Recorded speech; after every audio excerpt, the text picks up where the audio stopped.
Cuando hablamos de cosmética genital, nos referimos a ese conjunto de procedimientos médico-quirúrgicos capaces de modificar, embellecer y reestructurar los genitales, tanto externamente como en el interior. En el caso de los hombres, aparte de abordar la apariencia general, debemos considerar los testículos y el glande. Para el glande, nosotros podemos aumentar la circunferencia de esta parte tan sensible del hombre y poderlo utilizar para el tratamiento de la eyaculación rápida. De igual forma, si colocamos una laminilla o una prótesis gelosa en el interior del pene, vamos a lograr que éste tenga mayor tumefacción, esté más turgente y aumentamos el grosor y la longitud. En el caso particular de las mujeres, y debo también acotar que no nos olvidemos que la parte externa puede ser propensa a manchas y esto incluye las entrepiernas. Eso lo podemos abordar con métodos externos. Consideramos en la parte externa lo que son los labios, tanto menores como mayores.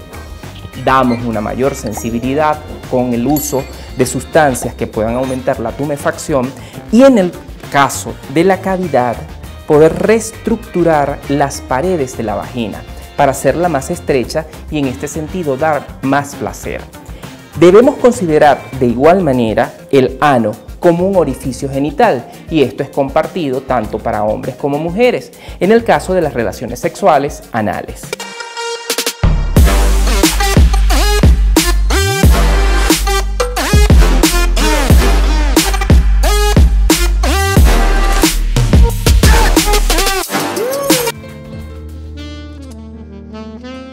Y seguimos con más de Medicarte, el arte de ejercer la medicina. Y esta vez me hago acompañar de un invitado de lujo, un insuperable animador, un actor cuyo talento se pierde de vista y aparte buena gente. Alguien que de verdad yo aprecio. ¿Cómo estás, Leo? Sí, ¿qué pues, José? ¿Cómo andáis? Bien, y vos, mijo. Contentísimo de corazón de poder estar aquí acompañándote en el programa. No, y agradecido yo de que estés acá. Leo, lo prometido es deuda.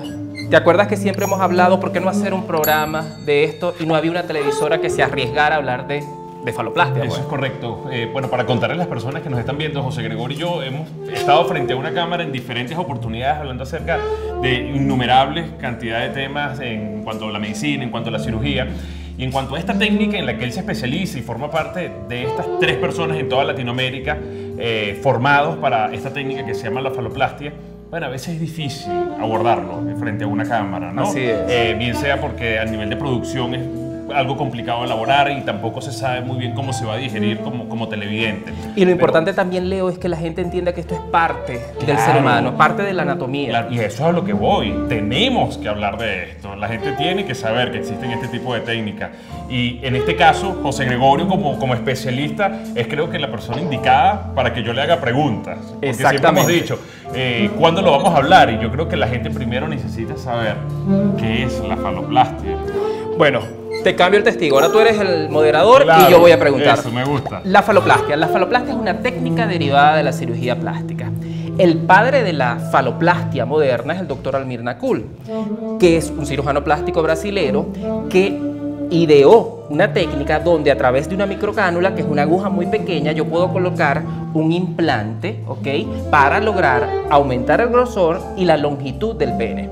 Es importante, Leo, porque eso, y para eso están estos juguetitos acá, de hablar de fisiología y anatomía de lo que es el pene.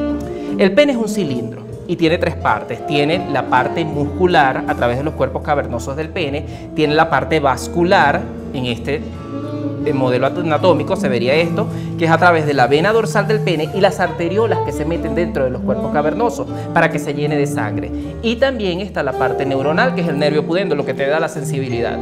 Pero no todo se queda allí para sumar estos elementos y lograr la erección, sino también depende del sensorio, de lo que a mí me gusta, para haber excitación y poder levantar el pene. Ahora, una faloplastia bien hecha no te va a afectar ninguno de esos 3 mecanismos. Y es lo que también la gente puede preguntar, que cómo se haría una faloplastia. A ver, en este caso, José, yo te voy a hacer como una pregunta muy personal. Claro. Dentro de todas las ramas y especialidades que existen dentro de la de medicina, ¿qué te llevó a ti a buscar y a especializarte en esta técnica?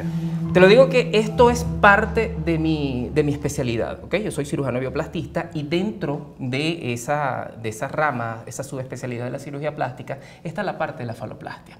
Por casualidad, lo vi, lo hice. Te digo que al principio debo confesar que no era mi punto más álgido de hacerlo día a día, pero el tiempo te da eso que tú decías, que mucha gente no lo aborda, no somos muy poquitos, y me puse a ver que los hombres tienen ese vacío, ¿no?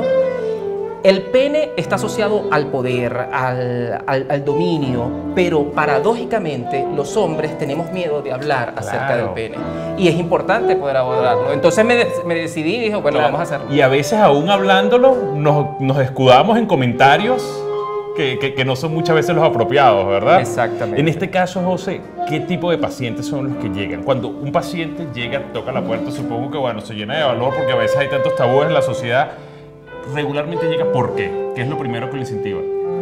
Primero el tamaño, y tiene mucho mito, mucho tabú, ¿ok? De aclarar, a lo mejor tienen un pene que está dentro del tamaño normal, y debemos aclarar que un pene, para que sea normal, debe medir mínimo 5 centímetros en flacidez. Por debajo de 5 centímetros estamos hablando de micropene.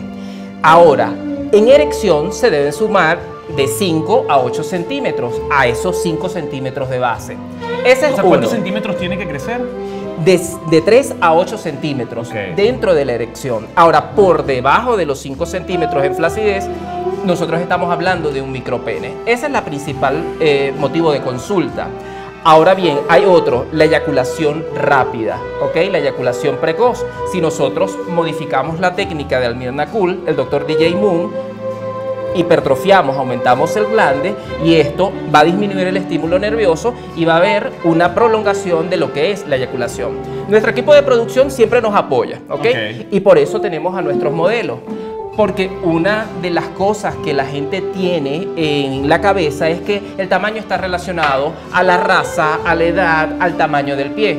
Y eso es completamente un mito. Un mito.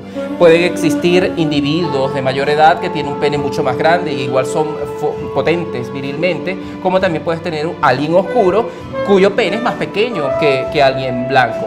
Lo que sí es cierto que si nosotros aumentamos, en el caso de los gorditos, el panículo adiposo, la grasita de la sínfisis púbica, nosotros podemos ver en apariencia, porque no en todos casos aparece, un pene más pequeño, pero es lo que pasa que se esconde con la grasa.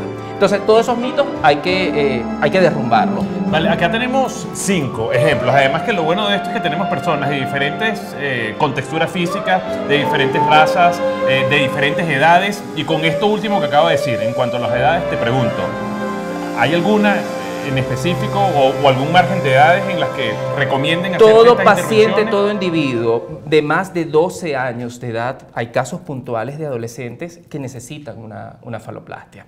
Uno le da también un tiempo de 12 a 17 años para ver si no hay un infantilismo gonadal verdadero. ¿Qué es eso? Los testículos no desarrollan y no producen testosterona.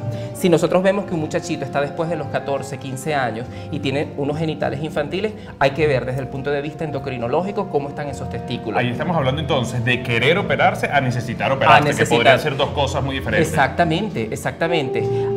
¿Cuándo se necesita operarse? En el caso de infantilismo gonadal verdadero, nunca va a crecer.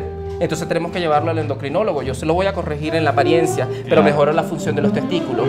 Y que si el tamaño es un problema, es un problema, porque en el momento que te hace ruido aquí en la cabeza hay que solucionar el problema del tamaño. Ahora, tenemos que ver, en casos de la penetración, no se necesita un pene muy grande en base a las penetraciones vaginales, porque la mayoría de las mujeres tienen el orgasmo en el clítoris y eso está allí. Ahora, si tenemos en las relaciones sexuales anales, en las relaciones homosexuales, eso también va a depender de tu pareja o compañero sexual, y mucho de eso también está aquí en la cabeza. Yo creo que el punto es saberse aceptar y también saber usar la herramienta que te da. Pero si hay problema aquí, tienes que corregirlo. Pero fíjate que uno de los márgenes de edad de los que hablaba José Gregorio decía que es a partir de los 12 años de edad. Y es ahí en donde yo también creo que mamá, papá que nos están viendo, que son los que desde pequeños están bañando a los niños y pueden ver la irregularidad que puede existir en caso tal de que se le pueda llamar irregularidad. Yo estoy hablando sin utilizar los términos adecuados posiblemente porque no soy profesional en la materia. Tenemos que hablar de lo que es habitual. Claro. Que es lo habitual para no hablar de normalidad. Ok, pero estamos hablando de tamaños. Ok, en este caso, te pregunto, te hago la misma pregunta para enfrentarla de dos maneras. ¿El tamaño importa para el hombre? Y la misma pregunta, ¿el tamaño importa para la mujer? para ambos importa el tamaño, porque desde el momento que te hace ruido en la cabeza debe hacerlo. Ahora, desde el punto de vista funcional, no necesita la mujer, y tenemos, repito otra vez lo que dije en el segmento anterior, los FTM, son los individuos que nacen varones y después se vuelven mujeres. Con un clítoris de este tamaño o con el dedo puedes alcanzar. Ahora, para terminar, porque mi equipo de producción es inclemente, ¿tú te harías una faloplastia? No me vayas a responder. Eso lo vamos a hacer al regreso de la pausa, pero él no va a dar la respuesta, sino me la va a dar tras cámara. El área genital es una de las que con mayor tabú se trata y a la vez la responsable de gran parte de la satisfacción sexual y la reproducción. Hay que entenderla como parte integral del cuerpo, sin desmejorarla, y tampoco verla con prejuicios. Consejos básicos: la limpieza del área genital a fin de evitar infecciones. Se ha demostrado clínicamente que la mala limpieza en los hombres puede aumentar la probabilidad de padecer cáncer de pene. Otro tip, aunque parezca repetitivo, es el uso correcto del preservativo, sobre todo en las relaciones sexuales anales o con desconocidos.